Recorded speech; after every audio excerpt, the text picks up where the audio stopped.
সবাইকে স্বাগত জানাচ্ছি কুয়াশা ক্লাসিকে। আমি আরজে শারমিন, আর আপনারা আছেন আমার অফিসিয়াল ইউটিউব চ্যানেলে। আজকে আপনারা কুয়াশা ক্লাসিকে যে গল্পটি শুনবেন তার নাম হচ্ছে কলকাতা 1940, লিখেছেন ভূতম পেঁচা। আর আজকের গল্পের নাট্য পরিচালনা ছিলেন আনিকা চৌধুরী প্রিয়ন্তী। চলে যাচ্ছি গল্পে, তারপরে ফিরে এসে কথা হবে। তা বুঝলে মল্লিক, এই কলকাতা শহর থেকে এই অপরিচ্ছন্নতা আর এই নোংরা কখনো যেন সরবেই না। ওহ, দিন দিন এই শহরটার কি হাল হচ্ছে দেখেছো? ওই ছোট লোক আর বুর্জুয়াগুলোই এর পেছনে দায়ী। দেখো দেখো দেখো, নদীটার কি হালই না করেছে। আহা, আগে কি সময় ছিল! এই প্রিন্সেপ ঘাটে এলে হাঁটবার সময় নদীর ফুরফুরো বাতাসে মনটা ভরে যেত। আর এখন বাবু, কলকাতার এই হালের পেছনে ওই বিহারি মজদুরগুলোই দায়ী। আজকাল শুনেছি ওই বিহারি মজদুরগুলো নাকি পল্টনে পল্টনে এসে ঢুকছে কলকাতায়। কলকাতার বাবুরা, কমিশনার, কারোই কোনো যেন মাথা ব্যথা নেই। কেউ যে কেন কিছু করছে না এই মজদুরগুলোকে ঠেকাতে, তা তারাই জানে। তা বাবু করবে কোত্থেকে? ওই গান্ধী, নেহরু আর বোস তিনজনে মিলে যা শুরু করেছে, তাতে তো বাবুদের গদি নিয়েই টানাটানি। একদিকে যুদ্ধের দামামা, অন্যদিকে এই জাতশত্রু ম্লেচ্ছগুলো ব্রিটিশ রাজের নাকে দম করে রেখেছে। না, আমি বলি কেন রে বাবা, এই দেশ যেমন চলছে তাতে কি তোদের বাড়া ভাতে ছাই উঠেছে? ওহ, কি বদকা গন্ধ বেরিয়েছে! যা দেখছি তাতে এই শহরে আর থাকা যাবে না। এই বেটা ম্যানেজার মল্লিক, তোমাকে যে বলেছিলাম দার্জিলিংয়ে একটা চা বাগান কেনবার কথা, তা কি তুমি আমলে নিয়েছিলে? ও কাজ কদ্দূর হলো? আগে না, মানে আগে কর্তা বাবু। আগে আগেটা কি আবার নাওনি তো? আগে বাবু, এখনো নেওয়া হয়নি। মানে ওই আগামী 2-1 দিনের মধ্যে নেওয়ার কথাটা ভাবছিলাম। ঘন্টার ম্যানেজার হয়েছ তুমি, তোমাকে দিয়ে একটা কাজও ঠিক মতো হয় না। শুধু পারো ওই মাসের সময় মতো মাইনেটার জন্য হাত পাততে। লজ্জা করে না তখন? মাঝে মাঝে মনে চায় এই ওয়াকিং স্টিকটা তোমার। আগে কর্তা, কি করছেন? মানুষ দেখছে তো। দেখুক বেটা আহাম্মক কোথাকার। কর্তা, আমি আপনার ভালোর জন্যই তো বাগানের খবরটা নেইনি। বটে বটে, হ্যাঁ, তা শুনি তুমি আমার কি কল্যাণের কথাটা ভেবেছ? দেখুন বাবু, আপনি যদি কলকাতা ছেড়ে দার্জিলিং যান, তবে তো আপনার আর ওই বিহারিদের মধ্যে কোনো ফারাক রইল না। মানে ওরাও রাজ্য ছাড়া, আর আপনিও। মল্লিক, কাল প্রত্যুষে তুমি এক মহান কার্য সম্পাদন করবে। কি করব কর্তা? খবরের কাগজে একটা বিশাল করে বিজ্ঞপ্তি দেবে। পঞ্চমণি ঘোষ অ্যান্ড কোম্পানির নতুন ম্যানেজার নিয়োগ বিজ্ঞপ্তি। বেটা মূর্খ কোথাকার, দার্জিলিং বাংলার বাইরে পড়েছে না? কথা বলেই পঞ্চমণি তার ওয়াকিং স্টিক তা নিয়ে ম্যানেজার মল্লিকের পেছনে একটু করে ধাওয়া করলো মারমুখী হয়ে। ম্যানেজার মল্লিক দৌড়ে প্রিন্সেস ঘাটের গেটের দিকে ছুটতে লাগলো। পঞ্চমণি বাবু পেছন থেকে চেঁচিয়ে বলল, বেটা বুর্বক ম্যানেজার, তুই আজ হেঁটেই বাড়ি ফিরবি। আর কাল দিনের মধ্যে যদি ওই বাগানের খবর তুই না আনতে পেরেছিস, তাহলে তোর একদিন কি আমার একদিন। বেটা বুর্বক, কোন কুক্ষণে যে ওকে আমি চাকরিতে রেখেছিলাম তা ভগবানই জানে। কথা বলে বয়স্ক পঞ্চমণি বাবু দৌড় থামিয়ে দুদণ্ড দম নিয়ে নদীর পাড় থেকে তার গাড়িটার দিকে ধীরে ধীরে হাঁটা দিল। পঞ্চমণি ঘোষ কলকাতার একজন বর্ণিধি ব্যবসায়ী। বয়স তার 60 ছুঁই ছুঁই। বংশীয়ভাবে সে জমিদার পুত্র, কিন্তু বাবার জমিদারি থেকেও বড় ব্যবসা দাঁড় করবার জেদ ছিল তার যুবককাল থেকেই। তাই বিলেত থেকে লেখাপড়া শেষ করে সোজা সে চলে এসেছিল এই কলকাতায় যখন এসেছিল তখন তার বয়স কত হবে, এই 23 কি 24। তখন থেকে তার সেই কাঁচা হাতে ব্যবসা নামক ঘোড়ার লাগামটা এত শক্ত করে ধরে আর ছুটতে থাকে, কোন দিকে যে 35 বছর হয়ে গেল সেটা বলতে পারবে না। স্বভাবে ব্রিটিশ রাজ ঘেঁষা পঞ্চমণি ঘোষ আজ অবধি বিয়ে শাদী করেনি। ব্যবসার ছোটাছুটিতেই ওই যৌবনের জৈবিক চাহিদা বিভিন্ন বাইজি বাড়িতে কাটিয়ে কোন ফাঁকে যে যৌবনটাই পেরিয়ে গিয়েছে তা সে নিজেও জানে না। না, তাই বলে যে পঞ্চমণি নিঃসঙ্গ তা মোটেও ভাববেন না। এই বয়সে তার একজন প্রতিপালিতা বা গুপ্ত নারী রয়েছে। আর অপর প্রান্তে এই ম্যানেজার মল্লিক বকাসকা আর নির্বোধ গোছের হলেও মল্লিককে পঞ্চমণি অনেকটা সন্তানের মতোই ভালোবাসে, যদিও সে বুঝতে দেয় না। তা যাই হোক, পঞ্চমণি দৈনিক যে কাজগুলো নিয়ম মাফিক করে তার মধ্যে প্রিন্সেস ঘাট ধরে নদীর পাড়ে ম্যানেজার মল্লিককে নিয়ে হাঁটাহাঁটি তার মধ্যে একটা।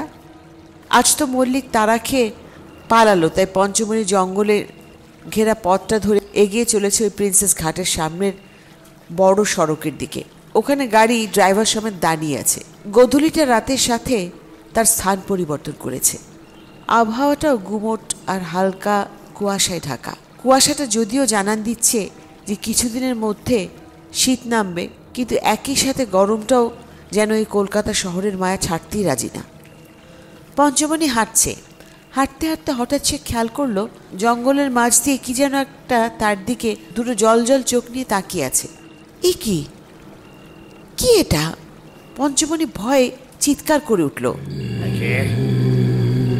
ওখানে কি হলো? কথা বলছিস না কেন? কে ওখানে? কি কি? ওটা তো দেখছি আমার দিকে আসছে। পালাতে হবে।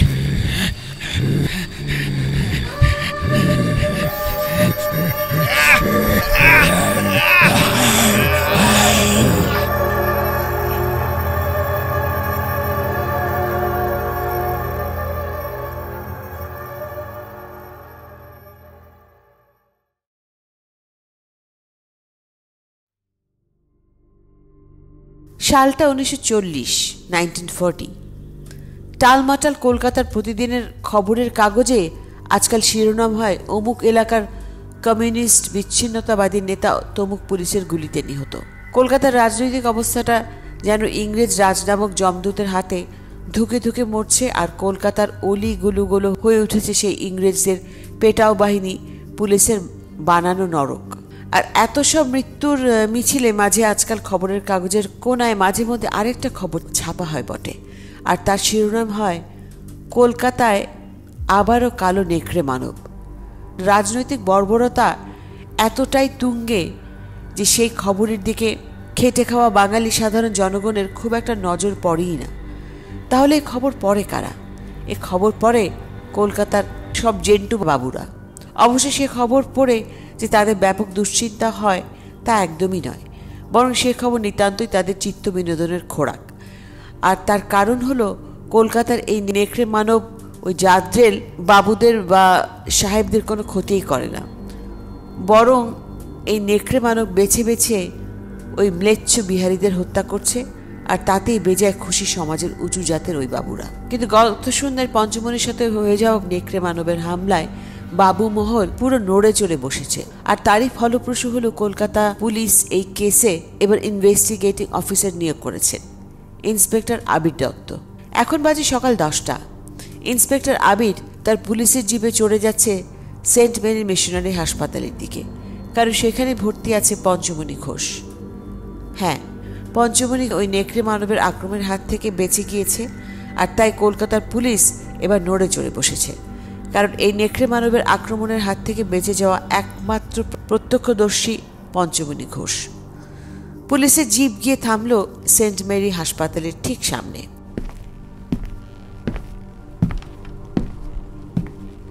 জি বলছিলাম, ওই গতকাল রাতে শুনলাম একটা পেশেন্ট এসেছে নেকড়ে অ্যাটাকের। উনি কোথায় আছেন? স্যার, ওই 3 তলার 7 নম্বর বেডে পেয়ে যাবেন। ঠিক আছে।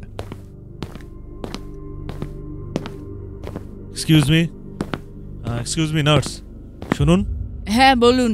আমি লালবাজার থানা থেকে এসেছি, ইন্সপেক্টর আবির দত্ত বলছি। এটাই তো 7 নম্বর বেড, তা এই বেডের রোগীটা কোথায়? ওই খিটমিটে মিনসে বুড়োটা। মানে কি বলছেন আপনি? Mind your language. উনি কোথায়? কাল রাতে অনেক জখমি হয়ে এসেছিল। ডাক্তারবাবু শিলি আর মলমপট্টি করে গিয়েছিলেন রাতে।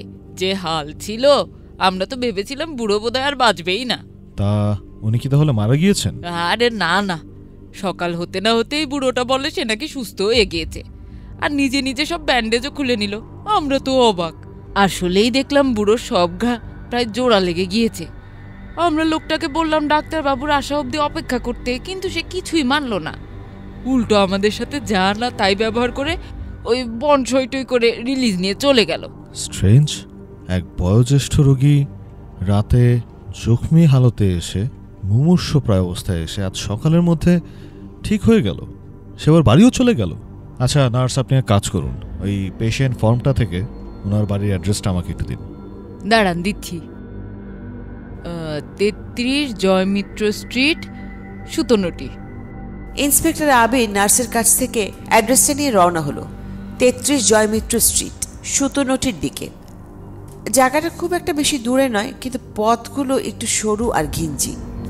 অবশ্য আবিরের চিন্তা নেই, কারণ আজকাল পুলিশের গাড়ি দূর থেকে আসতে দেখলেই পথঘাট আপনি খালি হয়ে যায়। মিনিট 20-25 পর আবির পৌঁছে গেল পঞ্চমণির বাড়ির সামনে। গাড়ি থেকে নামতেই এক বিশাল বড় বাড়ি চোখে পড়ল আবিরের। বাড়ির নাম পূর্ণশশী। বাড়ির গেট খুলে ভেতরে যেতেই আবির শুনতে পায় ভেতর থেকে বেজায় চেঁচামেচির শব্দ আসছে। প্রধান ফটকের সামনে দাঁড়াতেই সে স্পষ্ট শুনতে পায়, আমাকে মারতে চেয়েছিল, আমাকে মারা এত সোজা, ভুগবে, ওকে ভুগতে হবে।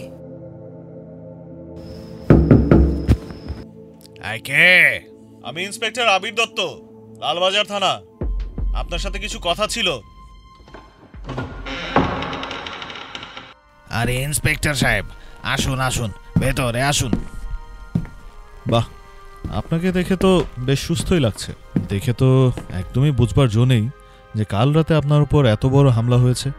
হামলা মানে ওই আর কি। কি হলো, আপনি হঠাৎ এত অপ্রস্তুত হয়ে গেলেন যে? না মানে আমি তো ওই পুলিশ টুলিশ ডাকিনি। ও এই কথা না, ওই কাল আপনাকে যারা হাসপাতাল নিয়েছিল, মানে ওই প্রিন্সেপ ঘাটের হকার যারা, ওরাই থানায় গিয়ে একটা কমপ্লেন দায়ের করে এসেছে। আর ওরাই ওই পত্রিকার সাংবাদিকদেরকেও জানিয়েছে যে আপনার উপর নেকড়ে মানবের হামলা হয়েছে। নেকড়ে মানব? না না না না না, ওই ম্লেচ্ছগুলো আপনাদেরকে ভুল তথ্য দিয়েছে। আমার উপর তো ওই ছিনতাইয়ের হামলা হয়েছে, আর আমি নিশ্চিত ওই ওই ম্লেচ্ছ হকারগুলোরই কোনো সঙ্গী সাথী এর সাথে জড়িত। কিন্তু পঞ্চমণিবাবু, ওরা যে থানায় এসে স্পষ্ট ওই নেকড়ে মানব দেখবার দাওয়া করছে। আর আজ সকালে আপনার ওই হাসপাতালে যাবার পথে আমি ওদের সাথে কথা বলেও গিয়েছি। আচ্ছা, হাসপাতাল থেকে মনে পড়লো, ওই হাসপাতালের নার্স বলছিল যে আপনি নাকি গুরুতর জখম হয়েছিলেন, কিন্তু স্ট্রেঞ্জলি আপনি এক রাতের মধ্যে সুস্থ হয়ে গেলেন। সেটা কিভাবে? গুরুতর জখম? আরে না না, দেখুন অফিসার, আমার হচ্ছে ওই হাই ব্লাড প্রেশার, তাই একটু আধটু কেটে গেলেই প্রচুর রক্তক্ষরণ হয়। ওরা হয়তো তা দেখেই ভেবেছে যে অনেক কাটাছেঁড়া হয়েছে, আসলে কিছুই না তেমন, মানে ছোট সামান্য একটু কেটে গিয়েছিল। I see. তাহলে আপনি বলতে যাচ্ছেন যে আপনার উপরে কোনো নেকড়ে মানবের হামলা হয়নি? না। ঠিক আছে, তাহলে দয়া করে একবার বিকেলে থানায় আসবেন, আর কি কি খোয়া গিয়েছে তার একটা ফর্দ করে একটা ডায়েরি করে আসবেন ছিনতাইয়ের। দেখুন অফিসার, আমি এই তুচ্ছতাচ্ছিল্য, এই ছিনতাই ফিনতাইয়ের কেস থানায় দায়ের করতে যাচ্ছি না। আর তাছাড়া এখন পুলিশের কাছে এত বড় গুরু দায়িত্ব, ওসব গুরু দায়িত্বের মাঝে আপনার কষ্ট করে আমার এই তুচ্ছতাচ্ছিল্য, এই ছিনতাইয়ের কেসের পেছনে সময় নষ্ট করার কোনোই প্রয়োজন নেই। গুরুদায়িত্ব আর সময় নষ্ট বলতে আপনি কি বোঝাতে যাচ্ছেন পঞ্চমণিবাবু? ওই তো ব্রিটিশ বিরোধী নিধন, আপনারা বরং তাতেই মনোনিবেশ করুন। পঞ্চমণিবাবু, সমস্ত পুলিশ অফিসার এক নয়, আর আপনাকে আমি একটা স্পষ্ট কথা বলে দিচ্ছি, আমি আবির কোনো কিছু ছাড়তে পছন্দ করি না। আপনার সাথে কথা বলে আমার কাছে মনে হচ্ছে কিছু একটা ঝামেলা আছে। আপনি বিকালে একবার থানায় আসবেন। আমি থানায় যেতে পারবো না, আপনার ওই বড় বাবু কমিশনার সাহেব, উনি আমার বন্ধু মানুষ, আমি তার সাথে কথা বলে রাখবো। বাহ, বেশ ভালোই তো। তাহলে আপনি তাহলে কমিশনার বাবুর সাথে কথা বলুন, আর আমিও দেখি আমার মতো করে কার কার সাথে কথা বলা যায়। চললাম তাহলে। আর হ্যাঁ, বাবুর সাথে যদি কথা না হয় তাহলে কিন্তু বিকেলে আরেকবার দেখা হচ্ছে আমার সাথে। এই আপনি এখন আসুন তো। নারায়ণ, আরে নারায়ণ, জলদি আমার স্নানের জল দে, এই ম্লেচ্ছগুলোকে আর নেওয়া যাচ্ছে না, ধর্মভ্রষ্ট হয়ে গেল আমার।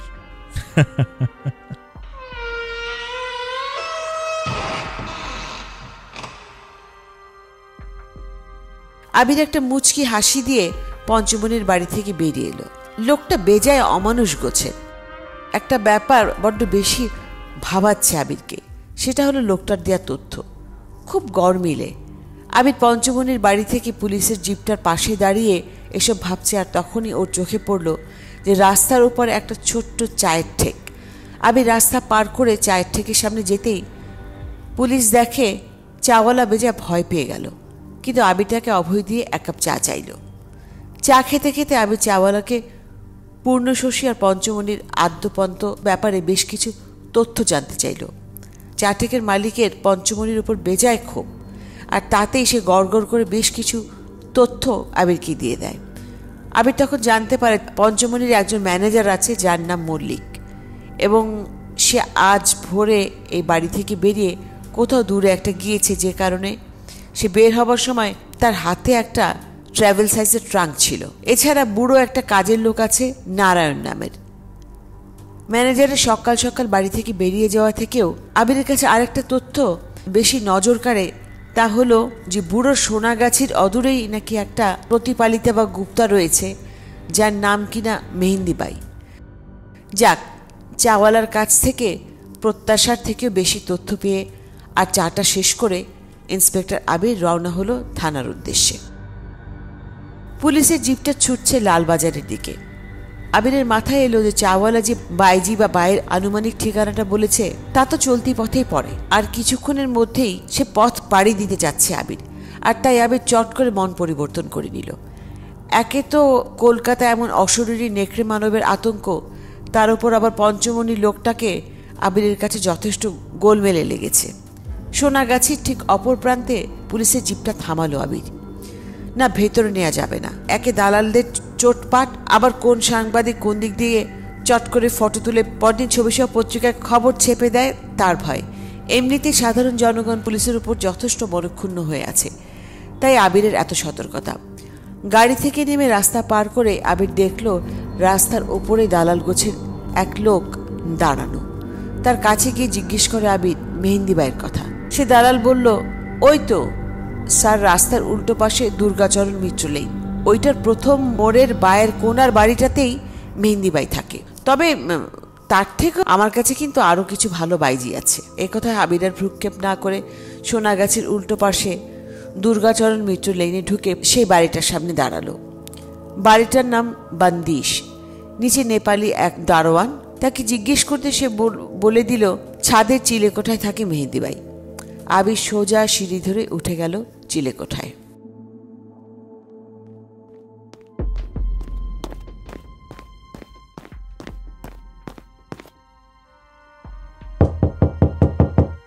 আবার এই সময় কে এলো?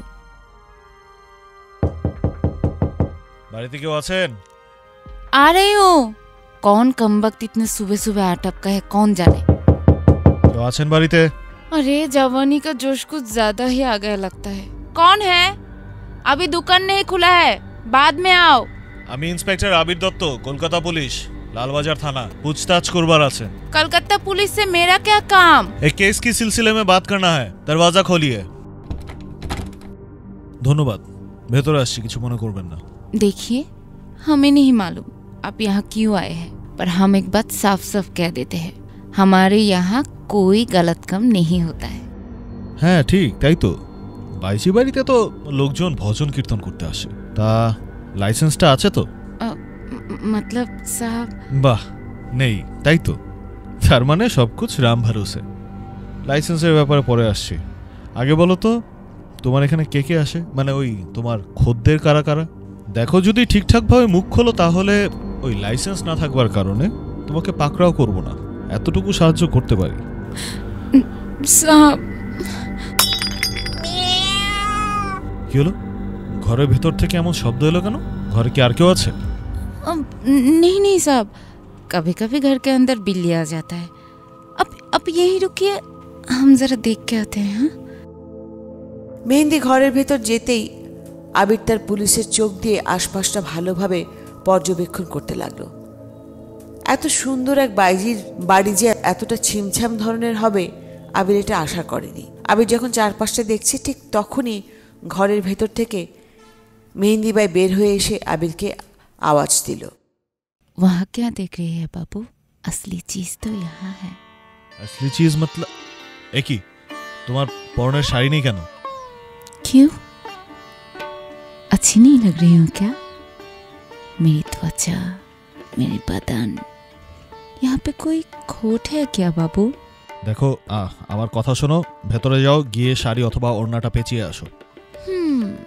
भाई लोग कुछ ढक के या छुपा के नहीं करते हैं बाबू। देखिए साहब, हमें गर्मी लग रही है, हम तो सिर्फ साड़ी ही उतर के आए ना। ये साया ब्लाउज अभी तक तो बदन में है, पर आप बोले तो। হয়েছে হয়েছে, থামো।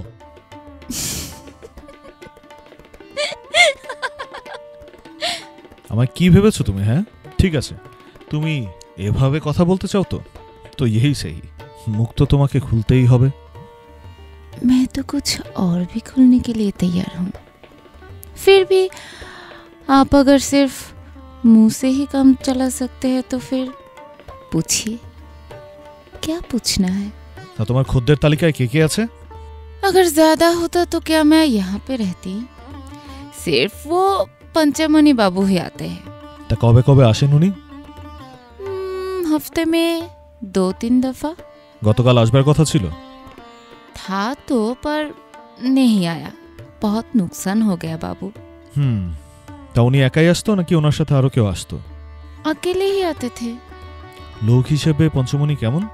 मेरा ग्राहक है तो अच्छा ही होगा ना, पर हाँ थोड़ा कुछ अजीब तो था उनमें। कैसे? कभी कभी बहुत रूठ जाते थे, मतलब जाते हैं जैसे कि कोई जानवर। कभी कभी इतना शांत होते हैं कि जैसे कोई बच्चा, जैसे कुत्ते या बिल्ली होते हैं ना वैसे। इंसानी बच्चे छोड़ के कुत्ते या बिल्ली के बच्चे के साथ अपने ग्राहक को तोल रही हो, वो क्यों? কি করব বাবু, বাইজি তো আমরা, আমাদের জীবনও তো মানুষের মতো নয়। হ্যাঁ मतलब हमें कहाँ कोई इंसान समझते हैं, हम तो अप्सरा है अप्सरा। মেহেন্দি, তোমার গ্রামের বাড়ি যেন কোথায়? अब आलमबाग लखनऊ। छोड़िए ना वो सब बातें साहब, मेरा तो लाइसेंस नहीं है, अब मेरे साथ क्या करेंगे? एक काम कीजिए, मुझको अपने पास रखिए। अब तो पुलिस वाला हो ना, वो भी जवान मर्द, मैं आपके बहुत काम आऊंगी। মেহেন্দি, সব মার্দকে একদারি পাল্লায় মাপা উচিত না। আমি তোমার ভয়ের জায়গাটা বুঝতে পারছি, ভয় পেও না। তোমার লাইসেন্সের জন্য আমি তোমার কিছু করবো না। আজ আসছি, কিন্তু হ্যাঁ আবার কথা বলার প্রয়োজন পড়তে পারে, তাই কলকাতা শহর থেকে আশা করছি কোথাও যাবে না। আরেকটা জিনিস, এরপরে কথা বলতে এলে সম্পূর্ণ কাপড়টা পরেই কথা বলা হবে। আমার কাছে বেশি চালাকি ব্যাপারটা পছন্দ না। আচ্ছা মেহেন্দি, ওই এক গ্লাস জল দেওয়া যাবে? जरूर।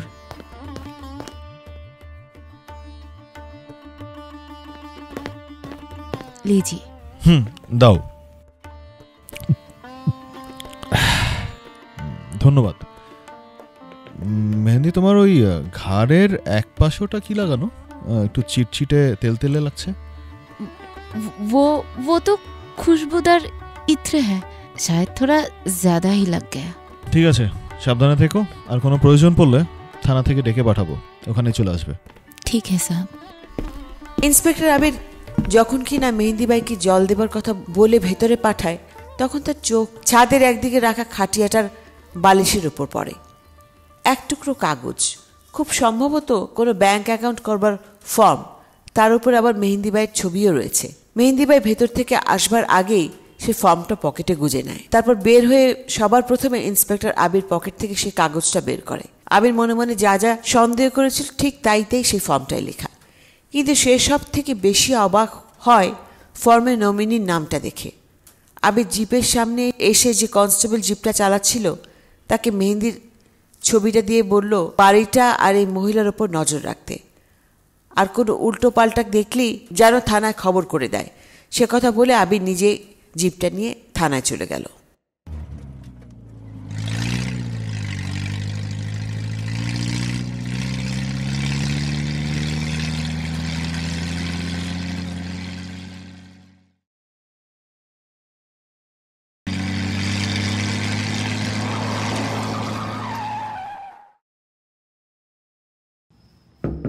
Yes, come in. কি আবির, আজকাল বেজায় কেস ফেস সামলাচ্ছ? আরে রনকদা, এসো এসো। আরে না, তেমন কিছু না, ওই পাতি কেসটা, ওই নেকড়ে না কুকুর মানব ফানব কি সব, ওটা আর কি। আমার কি আর তোমাদের মতো কপাল বলো যে রাজনীতিবিদদের আশেপাশের কেস পাবো? আমাদের এই ছুটকা চাটকা কুকুর নেকড়ে বানর এগুলো নিয়েই দিনকাল কাটাতে হয়। তা বলো, কি হাল তোমার? আমার হাল ছাড়ো, বড়বাবু ডেকে পাঠিয়েছেন তোমাকে। ডাকবারই ছিল। ঠিক আছে রনকদা, তুমি যাও, আমি যাচ্ছি স্যারের রুমে।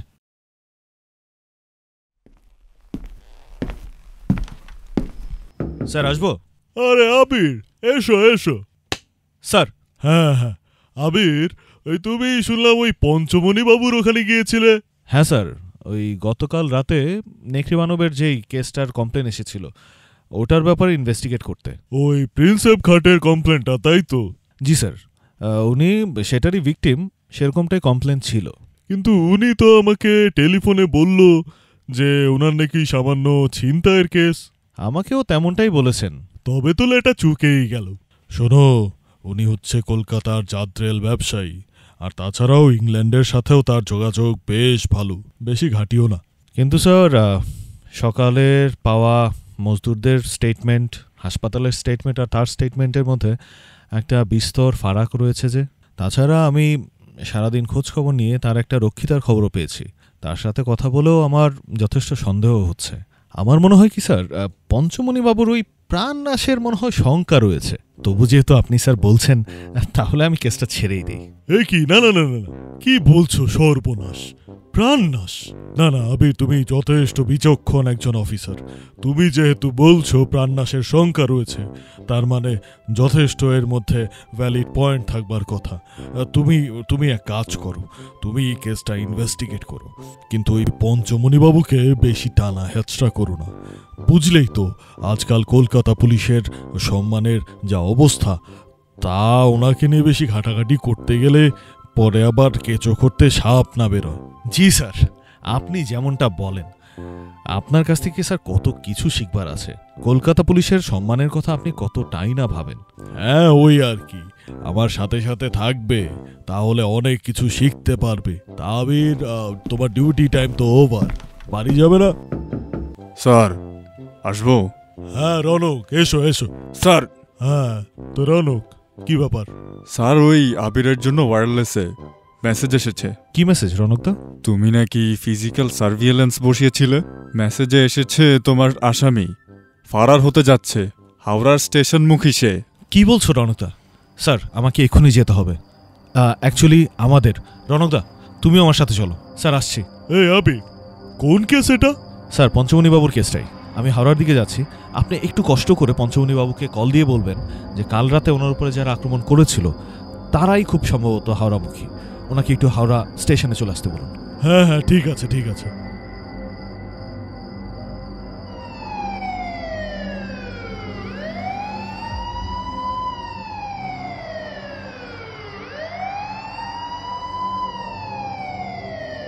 এই হবে, স্টেশন পর্যন্ত তো পৌঁছে গেলাম, কিন্তু কাহিনীটা কি?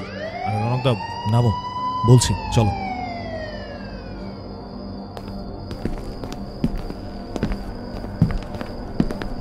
বুঝলে রনকদা, এই কেসটা হচ্ছে পঞ্চমণি, তার অবৈধ প্রেমিকা এবং তার প্রেমিকের। সে কি ভালোবাসার তিন বাহু, মানে ত্রিভুজ? কিন্তু হ্যাঁ, এই ত্রিভুজের এক মধ্যবিন্দু রয়েছে। কেমন কেমন? খুব সম্ভবত সম্পদের লোভ। বুঝলে আবির, পৃথিবীতে ক্রাইম হয় এই তিনটি কারণে: প্রেম, সম্পদ আর হিংসে। আর ক্রাইমের মাস্টারপিস হলো যাতে এই তিনটেই থাকে। তোমার এই কেসে তো দুটো অলরেডি এক্সিস্টিং, প্রেমও আছে, সম্পত্তির লোভও আছে, শুধু এই প্রতিহিংসার আগুনটাই মিসিং। আচ্ছা, এখন করণীয় কি বলো তো? ওই তো প্ল্যাটফর্মের সামনে কনস্টেবল দাঁড়িয়ে আছে, ওই নজর রাখছিল। তুমি এক কাজ করো রনকদা, তুমি কনস্টেবলকে নিয়ে সামনে থেকে চার্জ করো, আমি পেছন দিক থেকে ধাওয়া করছি। খুব একটা কষ্ট হবে বলে মনে হচ্ছে না, কিন্তু তাও দেখো ফসকে যেন না যায়। ঠিক আছে ঠিক আছে। দাদা একবারটি কচুরি দেবে? এই নাও 1 টাকা।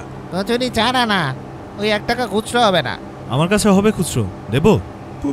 পুলিশ! মল্লিক, দৌড়ে পালাবার চেষ্টা করে লাভ নেই। আপনি কি কারোর জন্য অপেক্ষা করছেন? হ্যাঁ, আমার স্বামী ওইদিকে। এ কি আপনারা? নমস্কার, কলকাতা পুলিশ। না না না না না, পালানোর চেষ্টা করে লাভ নেই, বরং লোকসান হবে। রিভলভারটা দেখেছেন তো? নন্দিনী, পুলিশ! আরে জোড়া রতনও চলে এসেছে। ওই তো আবির, এই যে তোমার ত্রিভুজের 2 বাহু। বাহ, থিতু করতে পেরেছো তাহলে। কনস্টেবল কোথায়? ওকে জিপটা স্টার্ট করতে পাঠিয়েছি। देखिए, आप हमें ऐसे परेशान नहीं कर सकते। আরে সালা, এক পলকে বাংলা ভুলে গেছো মনে হচ্ছে। আবির, মাল দুটো কিন্তু মাত্রই বাংলায় কথা বলছিল। বলবে বলবে রনকদা, সব বাংলাতেই বলবে। অবশ্য আমরা যদি চাই তাহলে হয়তো ফার্সিতেও বলতে পারে। কি নন্দিনী মল্লিক, ঠিক বলছি না? Wife of Suvendu Mallick. আপনি আপনি এসব কি করে জানলেন? পুলিশের কাজই হচ্ছে জানা, আর জেনে তা ঠিকঠাক বিশ্লেষণ করা।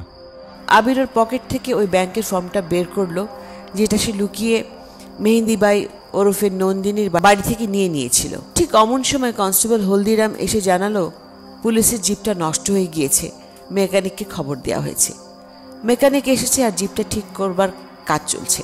আবির হলদিরামকে বলল ওদের সাথেই থাকতে। মেহেন্দিবাই ওরফে নন্দিনী মল্লিক, দেখো তো এই ফর্মটাকে চিনতে পারো কিনা?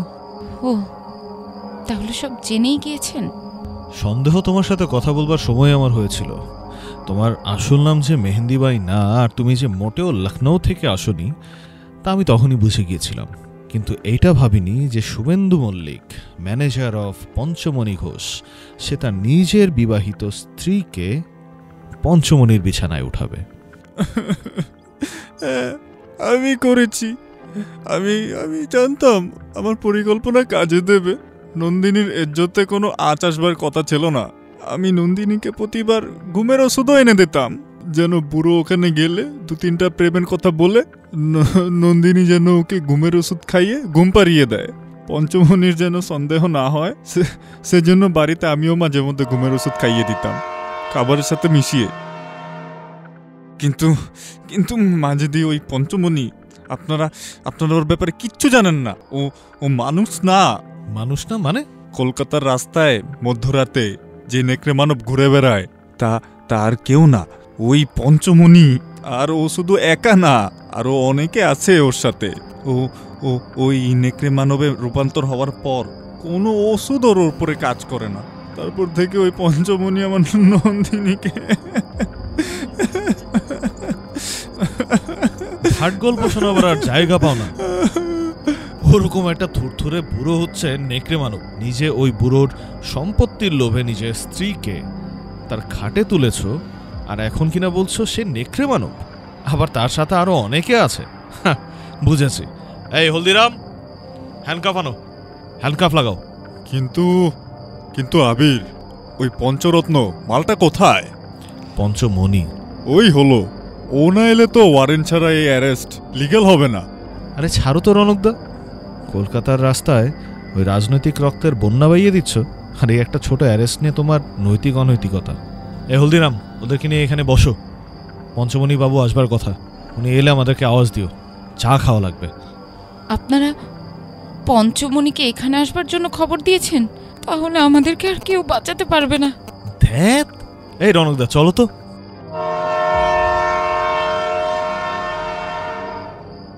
এই 2 কাপ চা দিও। এই আবির, সত্যি কি ওই পঞ্চমণি নেকড়ে মানব না তো? রনকদা, তুমি না এত নোবেল, এত ভূতের গল্পর বই পড়েছ, কখনো কোনো ওয়ারউলফকে থুরথুরো বুড়ো হতে শুনেছ? আর তাছাড়া এগুলো হচ্ছে কল্পকথা। নাও চা নাও। হ্যাঁ দে। তাহলে এই ওয়ারউলফের কেসটা কি? আমি 100% শিওর যে এটা কোনো একটা সিরিয়াল কিলিং এর কেস। কারণ দেখো, কিধর যা রহি হো? রুক। আরে থামাও ওদেরকে, থামাও। হলদিরাম, ওদের ধরো।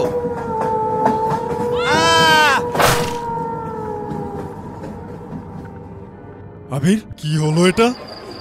এই বেটা হলদিরাম, এই দুটো আসামিকে ধরে রাখতে পারলে না? সাহাব, ওই লড়কিটা আমাকে ইফতারের বোতলটা হাতে ধরিয়ে বলল আপনাকে দিতে, আর ওই ছেলেটা তখন বলে উঠলো এটাই একমাত্র উপায়, আর সে কথা বলেই আমাকে ধাক্কা দিয়ে ওই ট্রেনের দিকে ছাপিয়ে পড়লো।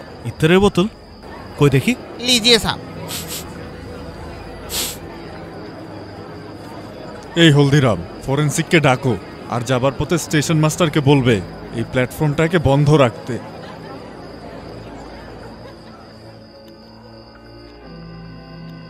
কি রে আবির, তোর আবার কি হলো? ওদিকে তাকিয়ে কি দেখছিস? রনকদা, তুমি আসবার পথে বলছিলে না যে কোনো একটা কেস মাস্টারপিস হয় যখন তার মধ্যে প্রেম, লোভ আর প্রতিহিংসা থাকে? ওই তো দূরে দেখো, প্রতিহিংসার দুটি চোখ জ্বলজ্বল করছে। সে কি রে?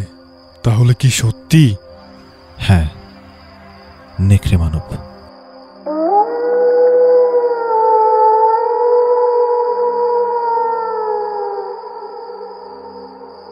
রনক তাকিয়ে দেখলো ট্রেনগুলো যেদিক দিয়ে বেরিয়ে যায় সেখানে অনেকটা অন্ধকারে আচ্ছন্ন একটা জায়গায় দুটো চোখ জ্বলজ্বল করছে। প্ল্যাটফর্মের আধো আলোতে খুব স্পষ্ট বোঝা যাচ্ছে খুব লম্বা গোছের এক প্রাণী, কিন্তু তার দু পায়ে দাঁড়িয়ে আছে। তার মুখটা লম্বাটে আর কান দুটো খাড়া খাড়া। আর সেই প্রাণীকে দেখি ভয়ে শুভেন্দু মল্লিক ট্রেনের নিচে ঝাঁপ দিয়েছে। প্রবাদে আছে, অন্যের জন্য কুয়া খুঁড়লে তাতে নিজেরই পড়তে হয়, কিন্তু কোনো কোনো ক্ষেত্রে কুয়া যে গুড়ি খাদে রূপান্তর হয় সেটা মানুষ নিজেও বুঝতে পারে না। শুভেন্দু মল্লিক আর নন্দিনীর ক্ষেত্রে ব্যাপারটা একই। কলকাতার অলিতে গলিতে রাজনৈতিক রক্তের বন্যা, কিন্তু এর থেকেও এখন সবচেয়ে বড় দুঃসংবাদ হলো কলকাতার নতুন আতঙ্ক, কলকাতার নেকড়ে মানব।